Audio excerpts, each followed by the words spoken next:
winning a championship isn't always about the first units, right? It's always about the depth. And Brooklyn Nets clearly showed that this season. But we got to know who the best bench piece was this playoffs. And who was it for you? Well, for me, it was Bobby Portis. Another Bucks player.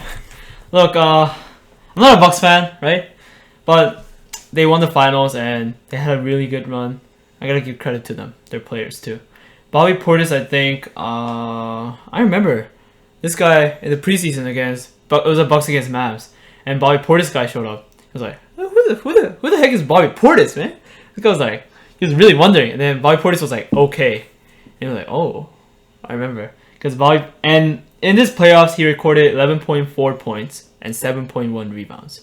A center. He's a bench player. He was I think he was a battery charge, like an energizer. He's a pivotal part of the team, in my opinion. Still coming off the bench, a great six man.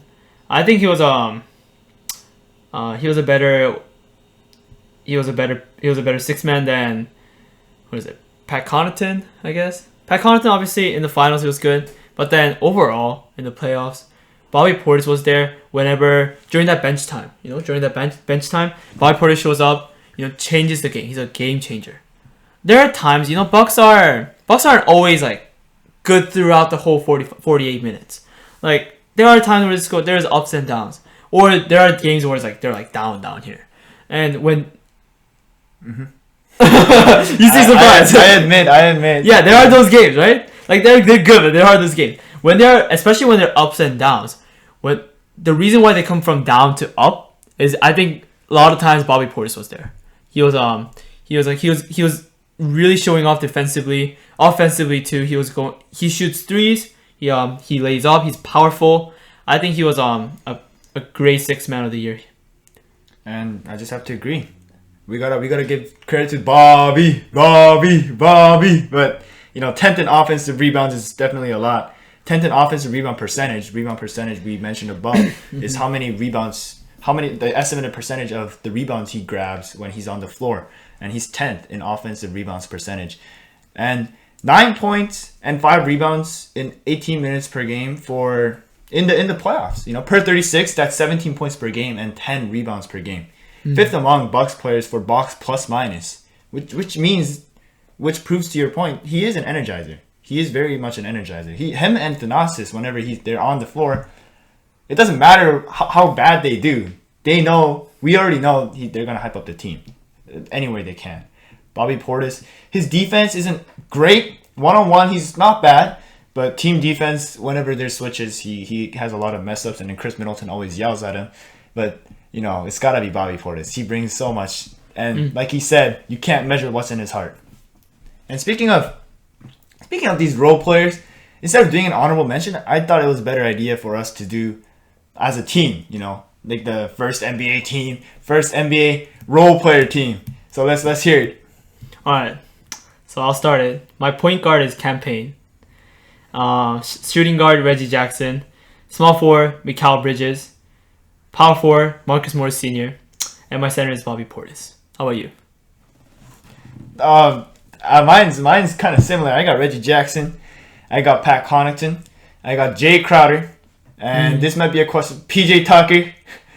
And Bobby Portis. I don't know why this guy Marcus Morris, but PJ Tucker fits that a lot better. Some might say, oh, but he had KD. KD was scoring 49 points on him. If it was somebody else, they would have let in like 60 points per game. But PJ Tucker, terrific defender. He's actually 5th in offensive rebounds in the playoffs. And he was the vet that the Bucks needed. He was a dog. He brought that mentality to the players. And just like Bobby Portis, it's just not about the stat sheets. PJ Tucker has always been that guy who could, become a decoy here and there from the corner. And he could be a great defender. He's always a great defender and a great rebounder. He's a dog. Well, I admire what PJ Tucker did in this playoffs, but I don't know about his pick. I just like, for me, PJ Tucker, he was a great defender in my opinion. He was really like the kind of like Patrick Beverley, in a sense, goodness. not in a sense, not in a sense that he's dirty, but you know what I mean. so not true. He's like that is so he's a not cleaner. true. He's a cleaner. You know, every time when someone has to defend, say, someone like Luka, okay, you need Patrick Beverly on that guy. You gotta be a dog. First of all, PJ Tucker does not need to worry about guarding Luka Doncic in the Eastern Obviously. Conference Finals because there's no way Luka Doncic is making the finals. Never mind the second round. So Shut up, man. So- we're gonna make finals. but why Marcus Morris? Why Marcus Morris? Marcus Morris. Look, first of all, Clippers, they went to the conference finals. Okay, I think Marcus Morris was their main part when it comes to their small ball. Their center is Zubac, but when they were, especially when they were going against Mavs or some other teams, Marcus Morris was there as a center. He's not. Look, he's a big man, but he's not tall. He's not that big. He's not a player that posts up, trying to hook shot, makes layups or gets a rebound. He's not those guys. He's a guy that shoots threes, and his 3-pointer. I think every time the Clippers need him, especially against the Mavs, because I watched the whole series, like all of it. Marcus Morris was a pain. No, I don't like him. I don't like him as a person. Hate him. You should hate him. I hate him. I hate him because then what he did to Luka is kind of, that's very dirty. But if I was a Clippers fan, do I want him on my team? Do I want him on the first team sheet? Yes, I definitely want him. He's a dog. He's a 3-point shooter. He's a pivotal part of the small ball. I want him. So I picked him. Do you know who I want on the Bucks? Jay Crowder. Please come to the Bucks, man. You can win a championship here. You can come to the Bucks, buddy. But Jay Crowder, 38% from 3, amazing defender, second in defensive box plus minus among regular Suns players, second in defensive win shares among Suns players. So Jay Crowder, him going to the finals 2 times in a row. Well, eventually he lost to the, you know what I'm saying. But then that's no coincidence. He is a great player. He is amazing at guarding anybody, and he is a great shooter. Just Jay Crowder, he was a pain last year. This year he was a pain too because he was flopping so much. But Jay Crowder, we gotta give him a shout, and we would love him on the Bucks. I feel like Jay Crowder.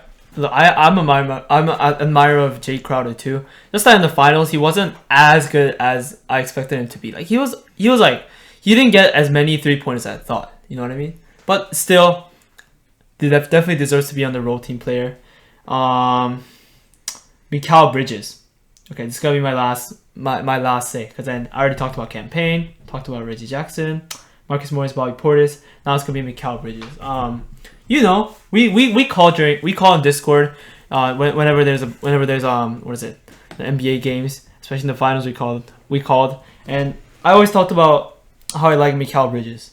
Like he's not a star player obviously, but he, as a role player, I think he was a very important part of the Suns, and the reason why Suns could come to the NBA finals. Look, they were like 15 seed last season. Well, they ended 10th later, yeah, in the bubbles, but they were atrocious. They were just, and Mikhail Bridges was like, who even knew Mikhail Bridges? You know what I mean? Mikhail Bridges last year was not as good, but he was decent. But this year he was.